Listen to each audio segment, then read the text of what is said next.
언슈 TV 핫 인터뷰입니다. 오늘은 이혜영 한신대 국제관계학부 교수 모셨습니다. 어서 오십시오. 안녕하세요. 네, 반갑습니다. 우선 제주항공 참사 희생자들을 애도하고 가족 여러분에게 깊은 위로의 말씀을 드립니다. 자, 이제 본론 들어가겠습니다. 단도직입적으로 저희가 언론단체입니다만은 한국 언론의 우크라이나 전쟁 보도 특히 뭐가 문제적이라고 보십니까? 너무 편향돼 있죠. 한쪽으로. 네. 그리고 그 한쪽이 예를 들어 진리 내지 진실을 독점하는 것처럼, 그래서 다른 한쪽은 전혀 거짓된 세력, 뭐 악의 세력, 그래서 선악의 구도로 네. 우리 언론이 보도하는 그 편향, 네. 그 바이어스가, 그러다 보니까 좀 균형 잡힌 시각, 특히 국제관계라는 게 말입니다. 어느 한쪽이 항상 옳고 한쪽이 항상 틀린 이런 경우는 없거든요. 네. 사실 없는데 어느 한쪽만, 어느 한쪽 이야기만 거의 복사하듯이 쉽게 말해서 뺏기는 거죠. 네. 그러니까 자기 취재, 이 정도 경제력이면 이제 자기 취재의 물적 기반이 준비되어 있지 않습니까? 그런데도 아마 그 G7 이런 정도급의 국가 가운데 단 한 명의 종군 기자도 현장에 없는 아마 유일한 나라가 우리가 아닐까 싶어요. 네. 그 편향을 친서방 편향 이렇게 봐도 무방하겠습니까? 그렇죠. 네. 네. 그러니까 우리 스스로 자기 정체성을 뭐 아시아적 정체성 이런 거 다 떠나서 우리가 서방이라고 생각하는 거죠. 네. 그 언론의 편향이라고 하는 게 근데 우리가 물어보면, 저도 수업 시간에 자주 학생들한테 물어봐요. 우리가 서방이냐? 그럼 대부분 애들은 고개를 갸우뚱하거든요. 네. 분명히 이 서구 지향은 맞죠. 지금까지 수십 년도 서구 지향으로 어느 정도 성공한 매우 드문 케이스 아닙니까? 그럼에도 불구하고 우리 정체성이 그럼 우리가 서구냐, 서방이냐 하는 건 다른 차원의 문제라고 보거든요. 네. 가장 궁금했던 게 말이죠. 그 북한군 파병의 진실입니다. 북파병과 관련한 보도는 또 어떻게 보셨는지 한번 여쭙고 싶습니다. 저는 그 이야기가 나온 게 11월 초순 정도니까 거의 매일 뭐 적어도 몇 시간씩은 체크를 해요. 그리고 이른바 증거들, 등장한 증거들에 대해서도 평가도 하고 이게 맞는지 틀리는지도 체크를 하는데, 매우 유감스럽게도 저는 그렇게 봅니다. 지금 이 시점, 이 시간까지 그 어느 쪽에서도 북한군이 파병되었고 또 전투에 돌입했다고 하는 반박 불가능한 그런 증거를 저는 찾지를 못했다는 거죠. 그 말은 뒤집으면 파병이 진실이 아닐 수도 있다는 말씀입니까? 아니라고 보는 거죠. 예. 예. 그 파병 왜냐니까 뭐 조금 설명이 필요한 대목은 이런 대목이죠. 파병이라고 하는 것이 그냥 우리 흔히 자꾸 머릿속에 그런 생각을 하는 것 같아요. 김정은이 예를 들어서 가라 하면 가고, 푸틴이 오라 하면 오는 일국의 군대가, 네. 저는 그건 가능하지 않다고 봅니다. 예를 들어서 우리도 파병의 역사가 있지 않습니까? 베트남 같은 경우에. 근데 베트남에 우리가 파병 갈 때도 준비에만 1년 걸렸어요. 1년 넘어 걸렸습니다. 그런데 아무 준비 없이 뭐 가라면 가고, 그건 일어날 수 없는 일인 거죠. 그래서 뭐 주로 크게는 세 가지 차원에서 우리가 분석을 해야 되는데, 첫 번째는 정치적 차원입니다. 제일 중요한 게, 과연 그렇다면 이 파병의 정치적 효과 내지 결과에 대해서 푸틴은 책임을 져야 될 거 아닙니까? 그 경우에 그러면 푸틴이 지금 제일 크게 반발하는 것이 나토군이 장거리 미사일을 쏴서 러시아 본토를 공격하는 거 아닙니까? 그 경우에는 나토의 공격, 나토의 참전으로 간주하고, 우리 역시 경우에 따라서는 핵 사용도 불사하겠다. 그래서 다시 말해서 이 전쟁이 3차 대전으로 가는 것을 한사코 거부하고 거기에 대해서 그걸 부인해 왔는데, 그러면 북한군이 거기 가면은 저쪽 나토가 참전하는 걸 정당화시켜 주잖아요. 정치적으로. 그러니까 이거는 받아들일 수 없는 이야기죠. 그다음에 두 번째는 전략적 차원인데, 그러면 지금 이 북한군이 파병되었다고 하는 지역은 러시아 본토입니다. 이른바 전쟁이 일어나 제1전선이 아닌 거죠. 제2전선을 열은 거거든요. 그게. 그러니까 우크라이나가 치고 들어가서 제2전선을 열었는데 거기에서 이제 힘이 모자라니까 러시아군이 다 괴멸됐으니까 북한군을 불렀다는 이야기 아닙니까? 전략적으로. 근데 그거는 허구죠. 그런 일은 없습니다. 그다음에 세 번째는 쿠르스크 지역에서 러시아군이 막 패배를 거듭하다가 북한군이 지원을 의용군처럼 들어와서 다시 뭘 어떻게 해보겠다 이런 이야기인데 그래서 작전 전술적 차원에서도 그거는 쿠르스크 전선의 실정을 조금이라도 알고 이해한다면 그건 말이 안 되는 이야기라는 거죠. 말이. 그리고 지금까지 뭐 우리가 저기 처음에 젤렌스키 쪽에서 그 이야기를 좀 꺼냈고 그다음에 우리 국정원이 그걸 이제 지원했던 어시스트를 했고 그다음에 지금부터는 주로 미국 쪽에서 그 이야기를 끌어가거든요. 네. 그리고 자유아시아 방송이라든가 주로 여기를 통해서 이야기들이 흘러나오고 또 그 우리 언론이 받아서 그대로 다시 이 정복시키는 이런 구조인데 이 구조 속에 지금 현재 미국이 이런 논의를 주도하기 시작한 거는 분명히 미 대선과 관계가 되고 동시에 지금 압도적으로 불리해진 우크라이나 전황 속에서 그러면 우리가 러시아 본토에다가 장거리 미사일을 쏴야 되는데 그 쏠 수 있는 핑계, 근거를 찾아야 되는 거죠. 그게 북한군 파병 3라고 보는 거죠. 그렇기 때문에 저는 파병 자체를 부인한다든지 불가능하다든지 이렇게 보지 않아요. 절대 그렇게 보지 않습니다. 그다음에 북한 쪽에서 뭐 예를 들어서 무기 지원이라기보다는 뭐 어쨌든 OEM식으로 생산을 했던 뭐 충분히 가능하다고 봐요. 그런데 지금 북한하고 러시아가 체결한 그 상호 방위 조약의 성격을 가지고 있는 포괄적 전략 동반자 조약이 발효된 게 12월 6일이지 않습니까? 그럼 12월 6일 날 발효해서 이제부터 시작을 뭐 논의를 하겠죠.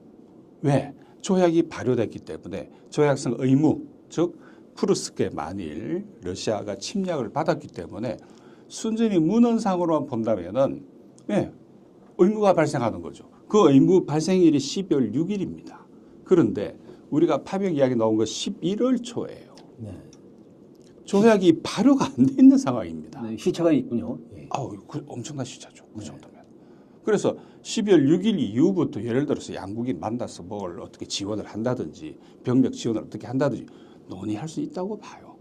그렇다면 지금까지 나왔던 그 수많은 이야기들, 그 수많은 보도들, 특히 한국을 겨냥한 이 보도들은 저는 사실 소설에 가깝다고 봅니다. 네. 그럼 더러 뭐 단설할까? 예컨대 드론 공격 이런 이야기들은 그러면 어떻게 된 거로 봐야 되나요? 그런 일이 일어나지 않았습니다. 그렇습니까? 네. 네. 아니 제가 체크하고 확인해 본 바로는 물론 제가 현장에 없는데 어떻게 하냐 하면 저도 할 말이 없지만 네. 예를 들어서 뭐 드론에 떼 죽음을 했다 뭐 이런 이야기들은 그래서 그 장소 같은 건 다 확인이 가능하거든요. 네. 그 장소 대략 한 3군데 쿠르스크 지역에 3군데 정도에서 뭐 북한군이 뭐 공격을 했다, 공격받았다, 그래서 떼 죽음을 했다 뭐 이런 이야기들 그다음에 그 선언에 뭐 점들이 쭉 움직이는 이런 것들이 북한군이다 하는 거는 네. 우크라이나 쪽의 주장이죠. 그리고 그렇게 훈련되지 않은 부대를 그게 투입한다는 것 자체가 만일 북한이 완전히 정신적으로 문제가 있지 않다면 그 일어날 수 없는 일입니다. 네. 그럼 우리 국정원 쪽의 그런 대응 이런 것들이 이 정권에 이익하고 좀 결부가 된 거로 봐야 될까요? 예를 들어 홍장원 1차장이었죠. 이제 지금 면직 상태입니까? 이 사람이 그 창구 역할을 한 거 아닙니까? 우리가 그 국정원 1차장 역할이 해외 첩보를 책임지는 자리 아닙니까? 그 창구를 통해서 우크라이나 측하고 접촉을 했고 그리고 그 보셨겠지만은 홍장원 1차장이 그 이번에 계엄 때 그 메모한 종이 네. 그 종이 맨 밑에 하단에 보시면 그게 우크라이나 정보부 메모지입니다. 거기에 이렇게 딱 써여 있어요. 네. 그러면 그 해외 첩보를 총책임지는 1차장이 자기가 어디서 뭘 하고 다니는지를 노출한 겁니다. 다 노출한 거죠. 네. 거기에 주의 깊게 보면 박혀 있는 뭡니까 그 저기 홈페이지 네. 주소가 박혀 있는데 그게 SBU 우크라이나의 비밀정보국이에요. 그러면은 우리 국정원하고 저쪽에 SBU 비밀정보부 우크라이나 쪽하고 긴밀히 접촉을 했다는 이야기죠. 왜 접촉을 하냐는 거예요. 뭐 안보 사안이 생기면 할 수 있죠, 얼마든지. 그 자체를 우리가 부인할 이유는 없지만 이 시기에 그럼 제1차장이 날아가서 우크라이나 쪽 정보를 만나고 그래서 뭔가를 협의하고 물론 북한군 때문에 갔다고 돼 있지만은 만일 북한군이 가지 않았다면 그럼 갔다고 만들어야죠. 간 것처럼. 그래서 그 뒤에 나오는 증거 같은 걸 하나씩 보면 아니 군대가 갔으면 간 거지 웬 이렇게 조작된 자료들이 계속 끊임없이 나오냐는 거예요. 누가 뻔히 조작된 이야기들. 그리고 서로가 앞뒤가 맞지도 않아요. 예를 들어서 거기 붕대에 칭칭 감고 뭐 다 죽었네 혼자 살아남은 그 북한군 포로 사실 그 사람이 두 번째 북한군 포로인데 최근에 나온 그 사람이 또 처음이라 그런 거 아니에요? 며칠 전에 나온 게. 근데 거기에서 하는 말 같은 걸 자세히 들어보면 북한에서 쓰지 않는 단어들을 사용해요. 이번에 또 합성된 사진을 갖다가 보니까 그 옛날 사진이거든요. 네. 그런 걸 쓰다가 보니까 이게 어디서 아니라고 하니까 사망한 걸로 처리하잖아요. 그러니까 저는 좀 어디 우리 국정원이 우크라이나 군정보부 혹은 뭐 정보부하고 어디 선까지 협업을 하는지 그건 좀 국회가 좀 밝혀야 된다고 봅니다. 네. 그러게요. 우리 국회가 그 권능을 좀 발휘하기에 따라서는 말이죠. 그러니까 이 대통령 하나 바뀌었을 뿐인데 외교안보 이렇게 너무 휙휙 바뀌고 그랬지 않습니까? 그러니까요. 네. 그러니까 이게 우리 외교의 가장 치명적인 문제는 그랜드 스트래티지가 없습니다. 그리고 해방 이후 지금까지 한 번도 우리나라의 핵심 이익이 뭔지에 대해서 공론화한 적도 없고 또 합의된 것도 없지 않습니까? 그런데 중국이나 러시아는 어디를 보든 미국도 마찬가지죠. 자기들의 핵심 이익이 뭐라는 항상 코어 인트리스트가 뭔지를 그리고 이 코어 인트리스트가 침해받으면 전쟁도 불사하겠다는 거 아닙니까? 그런데 우리 핵심 이익이 뭔가 하는 거죠. 여야를 뛰어넘어서 우리 국민 모두 공감할 수 있는 핵심 이익. 그러니까 정권이 바뀌어도 그렇죠. 바뀌지 않을 핵심 이익이요. 네, 그렇죠. 그게 뭐냐는 거죠. 이게 정권이 바뀔 때마다 뒤집어지고 하니까 방향을 못 잡고 있지 않습니까? 네. 이 교수님이 그런 코어 인트리스트를 제안을 하신다면 뭐가 돼야 된다고 보십니까? 저는 평화와 공존이라고 봅니다. 우선 살아야 될 거 아닙니까? 네. 그리고 이제는 우리 경제의 수준이 더 이상 이 지정학적 리스크 때문에 흔들릴 경우에는 이제는 복구가 어렵지 않습니까? 그리고 지금 경제 동력이 계속 다운돼 가고 있는데 끊임없이 지정학적 리스크 때문에 주변의 열강들에 의해서 우리 힘이 이만큼 세졌는데도 계속 이것 때문에 뭐 엎치락 뒤치락 하고 있고 그렇다면은 여와 야를 불문하고 우리의 핵심 이익에 대한 공론화와 합의 이거는 서로 건들지 말자. 외교는 그런 의미에서 뭐 초당적이어야 되죠. 그런데 초당적이라고 할 만한 그런 핵심 이익에 대해서 합의 본 게 없는데 어떻게 초당적으로 합니까? 네. 우크라이나 전쟁이 참 복잡한 그 전쟁입니다. 이걸 좀 짧게 거칠게나마 요약을 해준다면 이게 어떤 전쟁입니까? 결국은 미러 전쟁이죠. 뭐 핵심은 다시 말해서 그 서방의 어떤 패권 유지, 그 다음에 이 서방의 일극 체제, 뭐 달리 표현하면 서방 중심의 일극 체제로부터 불안감을 느낀 이 일극 체제 반대하는 세력들, 그러니까 뭐 지금은 중국, 러시아, 뭐 이란, 또 북한도 또 최근에 거기에 또 들어왔고, 그 다음에 뭐 남미 쪽에 베네수엘라가 있을 거고, 그 다음에 이 아프리카 쪽에도 적지 않은, 그리고 미국 중심의 일극 체제에 순응했지만 하지만 자신들의 이익을 위해서 새로운 질서에 대해서 지금 걷는질하고 있는, 예를 들어서 터키, 튀르키예, 그 다음에 사우디 등 산유국가 이런 나라들, 그 다음에 적지 않은 숫자의 이 아세안 네, 속해 있는 나라들, 뭐 이런 나라들이 있겠죠. 그래서 이게 지금 그 두 개의 질서가 충돌하는 과정에서 이 지정학적 단청선이 지금 노출되고 있지 않습니까? 그 중에 하나가 우크라이나고 또 그 중에 하나가 서아시아, 중동이죠. 그 다음에 남중국, 그 다음에 한반도. 여기서 지금 불의 고리라 그럴까요? 근데 이미 우크라이나에서 불이 났고 치열한 전쟁이 진행이 되고 있고 지금 서아시아에서는 계속 전쟁이 이스라엘과 이란을 축으로 하는. 하지만 핵심은 그거라 봅니다. 저는 결국은 미국이 우크라이나를 프락시 즉 대리인으로 그쪽에 선택했다면 중동에서는 이스라엘, 그 다음에 남중국해에서는 어디입니까? 필리핀이죠. 필리핀. 그 다음에 대만. 그쳐서 이제 한반도로 오면 뭐 우리가 다 아는 이야기가 되는 거죠. 네. 지난해 2월에 내신 책의 제목이 우크라이나 전쟁과 신세계의 질서입니다. 신세계 질서라는 것은 다그 체제를 말하는 뭐 그런 의미 같습니다만은 단도직입적으로 미국의 세기, 단극의 세계 질서가 막을 내리고 있다고 보십니까? 현재 국제관계, 국제정치학계 미국을 포함해서 다수설은 이제 세계는 다극화되고 있다고 하는 게 다수설이라 봐야 됩니다. 이건 뭐 미국 내에서 여러 가지 그 전문가들 사이를 그 염두에 두고 조사한 뭐 여러 가지 조사에서도 다극 질서로 가고 있다고 하는 거를 그쪽이 훨씬 다수예요. 그리고 얼마 전에 밀립니까?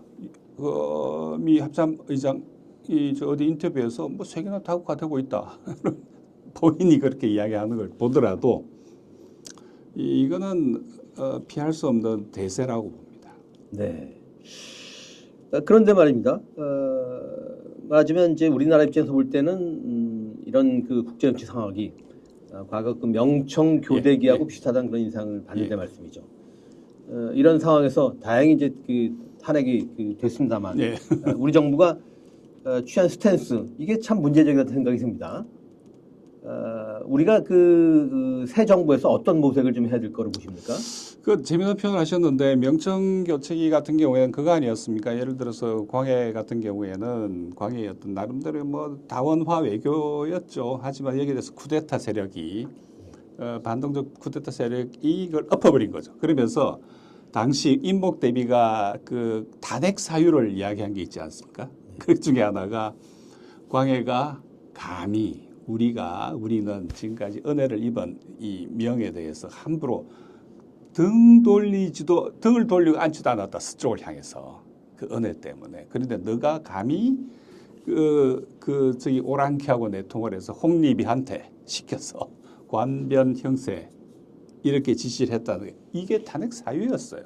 다시 말해서 이 급변하는 국제 관계 속에서 어떤 생존을 위해서 다원화, 외교 다변화를 시도한 셈인데 그걸 놓고 탄핵 사유를 삼아서 광해를 처단하지 않습니까? 그처럼 저는 윤석열의 이번 친위 쿠데타도 일종의 그 임무국 대비의 과거 그 쿠데타, 친위 쿠데타, 아니 뭐 저기 광해를 몰아냈던 쿠데타 반정이죠. 반정의 어떤 그 경로 의존성이라고 그러죠, 흔히. 비슷한 걸 봐요. 시기적으로 한참 떨어져 있지만은 결국은 저기 임목 대비가 광해를 몰아낸 때 탄핵 사유처럼 윤석열은 야당이 혹시 그렇게 할까봐 선제적인 예방 쿠데타를 한 거 아닙니까? 그렇게 본다면 이제 만일 새로운 정부가 내년에 들어선다면 선택지는 이제 일단 민심이 어디에 있는지, 민심이 도대체 뭘 바랬는지, 지금처럼 한미 삼각 군사 동맹에서 우리가 그러면 그 마치 젤렌스키가 그랬던 것처럼, 그다음에 중동의 여러 나라가 그러는 것처럼, 혹은 필리핀이 그냥 중국하고 끊임없이 싸우려고 하는 것처럼 그게 민심이냐? 저는 그건 아니라 봅니다. 분명히 그건 민심은 아니에요. 지금 광화문에 모이는 사람들이 그러면 한미일 삼각 군사 동맹에서 북한하고 싸우고 전쟁하자고 모인 건 분명히 아니죠. 그렇다면은 자기 정부의 선택지도 저는 분명하다고 봅니다. 그렇다 해가지고 우리가 뭐 미국하고 완전히 등 돌릴 수 있는 조건이 아니지 않습니까?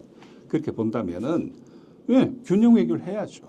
제대로 된 균형 외교를 해야 될 시점이 왔다는 이야기입니다. 네. 소위 핵심 이익을 좀 분명히 할 필요가 있겠다. 그렇죠. 예, 그게 우리가 뭐냐? 예를 들어 누가 뭐 정권을 잡더라도 예, 경제를 발전시켜야죠. 또 나라를 지켜야죠. 그리고 전쟁은 하지 말아야죠. 전 그게 핵심 이익이라 봅니다. 네. 우리나라가 처한 지정학적 공간을 비미국화하는 한편 전략적 자율성을 추구해야 한다 이런 주장을 이제 하신 거로 합니다. 이게 좀 어려워 보이는데 좀 쉽게 설명을 좀 해주시면 어떤 말씀이죠? 그렇죠. 우리의 핵심 이익을 네. 이익에 따라서 우리의 그랜드 스트래티지 대전략을 수립을 하고 거기에 대해서 장기 계획, 단기 계획도 있겠지만은 장기 계획. 그리고 이게 여기 이제 통일을 어떻게 배치할 것인가는 아마 좀 논란이 많이 있을 수도 있을 겁니다. 하지만 통일보다 저는 공존이 선행한다고 봅니다. 그렇다면은 일단 북한은 지금 일종의 전략적 전환을 이루었잖아요. 무슨 말이냐면 남한하고는 안 놀겠다는 거 아닙니까? 네. 대한민국하고는. 그리고 조선이고 자기들은 조선이고 우리는 대한민국은 앞으로 놀지 않겠다는 이야기죠. 그러니까 서로 김여정이 몇 년 전에 재미난 이야기를 하지 않았습니까? 서로 좀 뭐랄까 간섭하지 말고 서로 신경 좀 쓰지 말자. 그렇게 살자. 아주 재미난 표현이던데 그처럼 북은 방향을 더 이상 그 어떤 미국이나 우리 한국과를 통해서 뭐 경제 성장을 한다든지 이 전략은 이제 저는 포기했다 봅니다. 그 대신 지금 아까 말씀드린 것처럼 이 다극 질서란 속에 거기에 편성하는 거죠. 그래서 대륙 쪽으로 가겠다는 이야기 아닙니까? 그러니까 이 과정에서 북러 조약 이번에 체결한 북러 조약은 앞으로 북한이 어디로 갈 움직일지를 그야말로 여실히 보여준 하나의 사건이죠. 그리고 주변에 또 어쨌든 중국이 붙어 있지 않습니까? 네. 그 사이에 뭐 핵 문제 때문에 중국가 사실은 매우 불편한 건 사실이었지 않아요? 그렇게 본다면은 이 북하고 러시아가 밀착하니까 또 계속 중국에서 진서 보내고 그러지 않습니까? 그 다음에 지금 1대1로 전략에 보면 북한이 빠져 있잖아요. 그리고 동북도 빠져 있잖아요. 근데 거기에 대해서 중국에서 새로운 발전 계획을 만들고 있는 거 보이는데 그렇다면은 이 과정에서 어쨌든 북은 자기 공간을 찾으려고 하는 것 같아요. 네. 지금까지 하고는 분명히 다른 거죠. 네. 오히려 그렇게 본다면은 그 북한이 중러사에서 균형 외교를 좀 하는 것 같은 생각이 드네요. 아닌 건 아니죠. 하지만 그보다 더 중요한 건 핵심적으로 차이가 나는 거는 세계 질서가 재편되고 있다고 하는 거죠. 우리가 상상하는 것보다 훨씬 더 빠르고 그리고 더 크게 그 속에서 북한은 그쪽 방향을 올라탄 거죠. 네. 그런 큰 흐름 속에서 자칫 아까 이제 그 북한 파병은 진실이 아니라는 말씀하셨습니다만은 진실은 아닌 간에 우리가 자칫 제3국에서 내전을 빚을 뻔했습니다. 절대에서는 이걸 가지고 있는 이 위험을 알면서 그럼 국정원 1차선 가서 뭐 했냐는 거예요. 거기서. 그거 밝혀야 됩니다. 네. 물론 그 사람이 이제 뭐 면직됐겠지만 거기서 왜 갔냐는 거죠. 그래 만에 하나 예를 들어 우리가 지금 러시아하고 적대 관계 아니지 않습니까? 네. 예? 전략적 동반자 관계예요. 우리 엄연히 조약상으로는. 그러면은 전략적 동반자의 러시아한테 가서 진짜 북한군이 있는지 물어보고 현장에 가보면 될 거 아닙니까? 네. 예를 들어 처음에 1,500명이 뭐 간디 많이 2,000명 간디 3,000명 할 때 아니 블라디보스토크 가서 확인하면 되잖아요. 국회의원이든 누구든 왜 안 하냐는 거예요. 그게 뭐 몇 시간 걸린다고. 그러니까 제가 하는 이야기는 우리 전략적 동반자 관계라며 러시아하고 그러면은 직접 블라디보스토크 가서 그 자리에 가서 있는지 없는지 그리고 왜 왔는지 그리고 진짜 왔는지 확인하면 되는 거죠. 그 관련된 BBC가 10월 중순쯤에 했던 보도가 아마 현장에서 보도한 그 유일한 게 아닌가 싶은데 블라디보스토크 현장에서 아무도 안 왔다는 거 아니에요. BBC가. 네. 그러더니 갑자기 바뀌더니 뭐 10,000명이 왔네. 뭐 앞으로 10만 명까지 올 거네. 이렇게 이야기하지 않습니까? 그러면은 제가 하는 이야기는 어떻게 좀 힘드실 것 같은데 그래도 아니 가서 확인해 봐라. 러시아가 우리 적성국이냐? 아니 얼마든지 지금도 비행기 타면 돌아가긴 하지만 왜 안 하는 걸까요? 왜 안 하느냐? 왜? 국회의원들 왜 안 하냐는 거예요. 누가 잡습니까 가면? 우리 동반자 관계라면서요. 외교적으로. 외교에 북방 외교는 노태우 때 작품이잖아요. 그렇죠. 보수의 작품이잖아요. 진보가 아니잖아요. 노태우가 무슨 진보입니까? 그러면은 자기들 보수가 만든 외교적 성과란 말이죠. 우리 모두의 자산이 된 거 아닙니까? 그거를 왜 헌신작처럼 내버리냐는 거죠. 그리고 제가 말씀드린 것처럼 배 타고 가도 되고 비행기 타고 가도 되고 가서 현장에서 확인해 보고 실제로 북한 사람이 있으면 왜 왔는지 상당수는 노동자입니다. 네. 많은 노동자들이 경제협력차에서 갔다고 저도 알고 있어요. 상당수의. 그리고 직업훈련도 받고 있고 거기서 그런 것처럼 또 그 있으면 벌목공들이 많이 갔었지 않습니까? 그러면은 거기 벌목 현장에 가서 물어봐도 되는 거고 아니면은 정 답답하면 블라디보스토크 역에서 상주하면서 기다리고 보면 될 거 아닙니까? 왜 한 명도 안 했다는 이야기죠. 우리 언론이 뭐 누가 출입 불가 지역입니까? 거기가? 가면 되잖아요. 왜 안 가냐는 거예요. 그리고 여기 앉아서 뺏기기만 했지 않습니까? 서방이 불러주고 우크라이나 군이 불러준 대로 제가 지적하고 싶은 게 그 지점입니다. 모스크바 가서 봐라. 아니면 모스크바 쿠르스크 뭐 그리 먼 거리도 아니에요. 가서 왜 아니 영국 기자나 미국 기자는 또 그쪽에서 다 취재하잖아요. 네. 이쪽 편에서 취재하고 저쪽 편에서 취재하고 물론 정치적인 성향이 다 다르지만 왜 한국 기자는 거기 없냐는 거죠. 블라디보스토크도 안 갔잖아요. 거기는 뭐 전쟁 지역도 아닌데 쿠르스크는 전쟁 지역이니까 위험해서 못 가. 이말 돼요. 하지만 근처는 가볼 수 있는 거죠. 상상력인데 언론도 지금 문제입니다만은 의원 외교 차원에서 야당도 움직일 수 있는 거 아닙니까? 그러니까요. 네. 왜 못 갑니까? 뭐 그게 불법인가요? 북한이야 가는 건 뭐 그렇다 하더라도 아니 우리 전략적 동반자인 러시아에 가서 취재하고 의원이 네. 직접 현장에서 확인하고 그다음 그쪽에 사는 사람들 고려인들이 살인 쪽에 많잖아요. 네. 그리고 한 6만 정도라 이야기하던데 그 살인의 지역에 살고 있는 고려인 중 상당수 지금 쿠르스크에 참전해 있는 사람들 꽤 있어요. 돈벌이 하러. 네. 근데 거기는 북한군 아니죠. 그거는. 예. 자, 트럼프 2기 이제 뭐 얼마 남지 않았습니다만 이제 출범이 얼마 남지 않았습니다만 2기 트럼프 2기 한미 관계를 어떻게 전망하시고 또 우리 정부가 어떤 접근을 해야 한다고 보십니까? 무슨 지금 탄핵 국면이기 때문에 외교적으로는 사실은 별로 좋은 타이밍은 아닌 건 분명해요. 하지만 여건 야건 어쨌든 트럼프하고 직거래를 해야 됩니다. 지금처럼 그러니까 대미 외교에서 우리의 자율적 공간을 계속적으로 확장해 가야 되는데 지금 가만히 앉아서 트럼프가 이럴 거다 뭐 저럴 거다 이런 이야기만 하고 있는 거 아닙니까? 가서 직거래를 해야죠. 여건 야건. 물론 어쨌든 바이든과 트럼프는 적어도 한 가지 우크라이나 전쟁에 관한 한 이거는 절대 빙탄 불상용처럼 이게 같이 갈 수가 없죠. 하나는 네오콘이고 하나는 마가 노선 아닙니까? 그러니까 트럼프의 마가와 바이든의 네오콘은 서로 합치 안 되죠. 이거는 완전히 정반대 길인데 하나는 확전이고 하나는 종전이잖아요. 바로 충돌을 했잖아요. 그런데 어쨌든 종전이 이겼지 않습니까? 그건 네. 현실이에요. 명백히 현실 아닙니까? 그러면은 그게 의미한 바가 뭐다 하는 건 이제 알아야 됩니다. 이렇게 자꾸 북한군 파병 이게 트럼프 쪽에서 볼 때 어떻게 보이겠습니까? 그리고 그것이 만에 하나 사실이 하더라도 말 그대로 사실이 아니면 이건 엄청난 실수하고 있는 거예요. 외교적으로. 트럼프가 볼 때는 뭐야 이게 지금.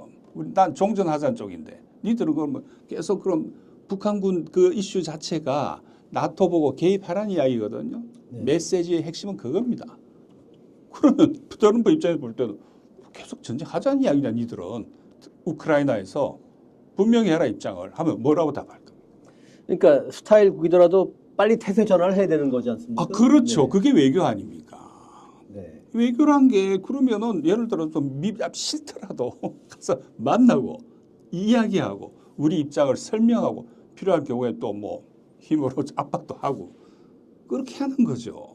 네. 왜 여기 가만히 앉아서 이럴 거다 저럴 거다 이 이야기밖에 한 게 아무것도 없잖아요. 네. 지금 마지막 질문입니다. 윤석열 지금 이제 대통령 윤석열에서 윤석열 대통령에서 대통령 윤석열로 바뀌었더군요. 윤석열 탄핵 인용이 확실시 됩니다. 자, 외교안보 정책 특히 한미일 3국 협력과 관련해서 다음에 출마할 정부에 고언을 좀 하신다면 어떤 말씀을 주시겠습니까? 지금 한미일 삼각 같은 경우 저는 뭐 제 이야기 좀 하자면 제가 대학교에 입학했을 때가 80년대 초인데 네. 그때 처음 대학 시절 칼럼이라는 걸 한번 써본 적이 있어요.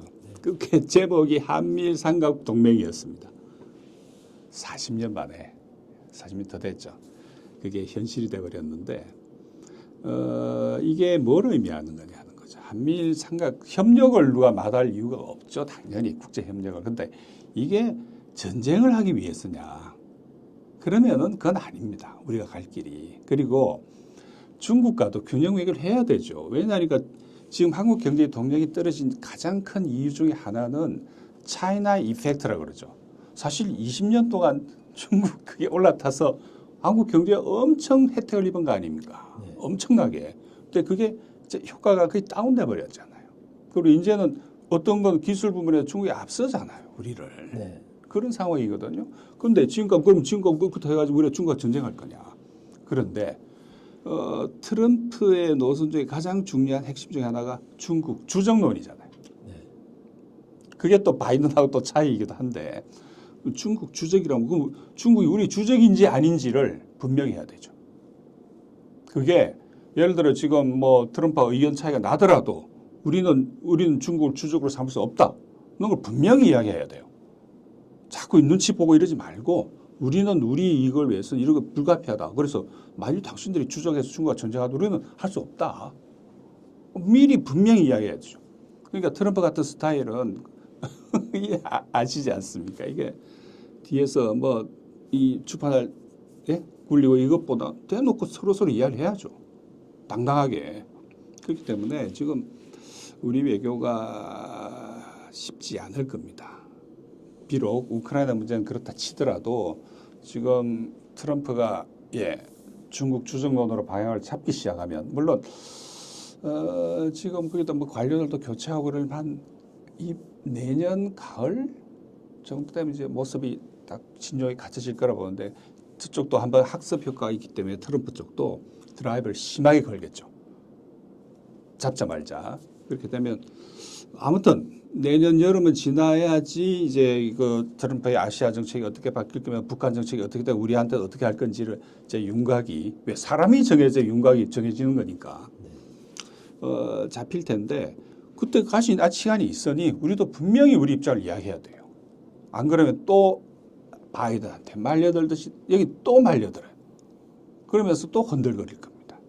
그래서 아까 제가 계속 제일 아쉬운 게 우리가 그랜드 스트래티지가 없다는 말씀을 계속 드렸던 이유죠. 그게 있죠. 알겠습니다. 언시국 TV 핫 인터뷰 오늘은 이혜영 한신대 국제관계학부 교수를 만나봤습니다. 고맙습니다. 감사합니다.